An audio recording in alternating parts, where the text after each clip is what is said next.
सोचिए जरा, कोई भी शहर, कितनी हलचल, कितनी जिंदगियां एक साथ चलती हैं, है ना? लाखों लोग, सबकी अपनी कहानी, अपनी दुनिया।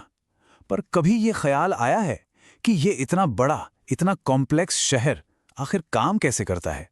आज हम इसी गुत्थी को सुलझाने की कोशिश करते हैं और देखते हैं कि शहरों में लोग अपनी रोजी रोटी कैसे कमाते हैं। अब देखिए, जहां लाखों लोग रहते हों, वहां काम धंधे भी तो हजारों तरह के होंगे। पर सवाल यह है कि लोग कमाते कैसे हैं? क्या सबकी जिंदगी एक जैसी है? क्या सबको एक जैसे मौके मिलते हैं, या फिर इसमें जमीन आसमान का फर्क है?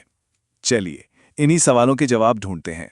तो इतनी सारी चीजों को एक साथ कैसे समझा जाए, इसके लिए चलिए एक तरह का नक्शा बनाते हैं। हम इसे कहेंगे काम का स्पेक्ट्रम। ये एक ऐसा टूल होगा जो हमें शहर की पूरी इकोनॉमी को, मतलब अर्थव्यवस्था को समझने में मदद करेगा। अच्छा, तो ये स्पेक्ट्रम है क्या? देखिए, ये बस दो सीधी सीधी बातों पर टिका है। पहली, कोई अपना खुद का काम कर रहा है या फिर कहीं नौकरी कर रहा है।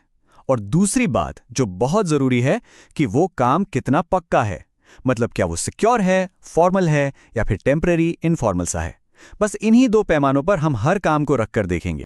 ओके, तो थ्योरी तो बहुत हो गई। अब जरा असल जिंदगी में झांकते हैं। चलिए मिलते हैं उन लोगों से जिनकी वजह से ये शहर असल में चलता है। हम 4 अलग अलग लोगों की कहानी देखेंगे और समझेंगे कि ये स्पेक्ट्रम असल में दिखता कैसा है। तो सबसे पहले कहानी है बच्चू मांझी की। वो एक साइकिल रिक्शा चलाते हैं। काम तो अपना है, सेल्फ एम्प्लॉयड हैं, पर वो स्पेक्ट्रम के उस सिरे पर हैं जहां कोई सिक्योरिटी नहीं है।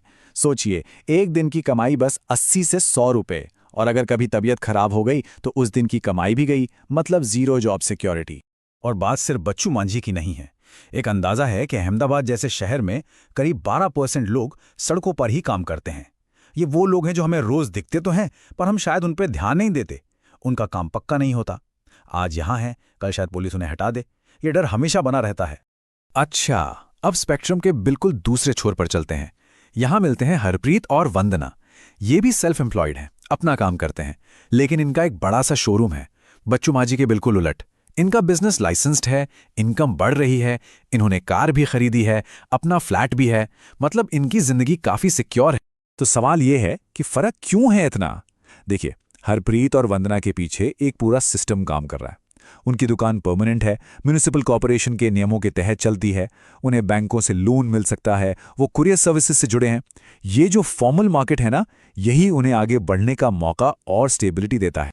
चलिए अब सेल्फ एम्प्लॉयड से हटकर एम्प्लॉयड लोगों की बात करते हैं, मतलब जो नौकरी करते हैं। ये हैं सुधा, एक मार्केटिंग मैनेजर। इनकी जॉब परमानेंट है, सिक्योर है। वो 50 लोगों की एक टीम को मैनेज करती हैं, और सबसे बड़ी बात, हर महीने एक तय सैलरी उनके अकाउंट में आ जाती है। तो एक सिक्योर नौकरी का असली मतलब क्या है? इसका मतलब सिर्फ सैलरी नहीं है। इसका मतलब है एक सेफ्टी नेट, एक सुरक्षा कवच। जैसे बुढ़ापे के लिए बचत, जिसे हम प्रोविडेंट फंड कहते हैं, छुट्टियां जिनकी सैलरी नहीं कटती, और तो और परिवार के लिए मेडिकल फैसिलिटीज। अब जरा सोचिए, ये वो सहूलियतें हैं जिनके बारे में बच्चू मांझी जैसे लोग सोच भी नहीं सकते। ओके, तो अब इन चारों कहानियों को एक साथ रखकर देखते हैं। इस टेबल में देखिए, बच्चू हैं, हरप्रीत, वंदना हैं और सुधा भी हैं। पर एक और किरदार है यहाँ, निर्मला। वो एक गारमेंट फैक्ट्री में काम करती हैं। अब देखिए मजे की बात, वो सुधा की तरह एम्प्लॉयड तो हैं, नौकरी करती हैं, पर उनकी हालत बच्चू जैसी है, काम कच्चा है। तो निर्मला इस स्पेक्ट्रम के बिल्कुल बीच में कहीं है। नौकरी तो है, पर सिक्योरिटी नहीं। ये टेबल बिल्कुल साफ साफ दिखा रहा है कि काम की जगह कमाई और सिक्योरिटी में कितना बड़ा फर्क है। तो अभी तक तो ऐसा लग रहा है कि ये चारों लोग 4 अलग अलग दुनियाओं में जी रहे हैं, जिनका एक दूसरे से कोई लेना देना नहीं है। पर क्या ये सच है, या फिर इनके बीच कोई ऐसा कनेक्शन है जो हमें दिखाई नहीं देता?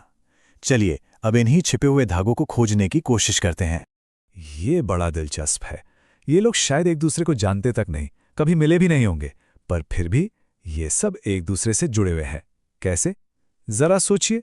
हो सकता है जो डिजाइनर कपड़े सुधा पहनती है, उन्हें निर्मला जैसी किसी वर्कर ने ही अपनी मशीन पर सिला हो, या हरप्रीत और वंदना के शोरूम में जो माल आता है उसे बच्चू मांझी जैसे कोई रिक्शा वाला ही अपनी मेहनत से वहां तक पहुंचाता हो। देखा, शहर ऐसे ही तो चलता है, सब एक दूसरे पर निर्भर। तो इस पूरी कहानी का, इस पूरे सफर का मतलब क्या है? हम इससे क्या समझ सकते हैं? क्या है इसका निचोड़? देखिए, 3 मोटी मोटी बातें सामने आती हैं। पहली, शहर में काम एक सिरे से दूसरे सिरे तक फैला हुआ एक स्पेक्ट्रम है। कोई एक तरह का काम नहीं है। दूसरी, काम कच्चा है या पक्का, कैजुअल है या परमानेंट। इसी एक बात से लोगों की पूरी जिंदगी की क्वालिटी तय हो जाती है। और तीसरी और सबसे ज़रूरी बात, हर काम चाहे वो छोटा दिखे या बड़ा, वो ज़रूरी है और सब आपस में जुड़े हुए हैं।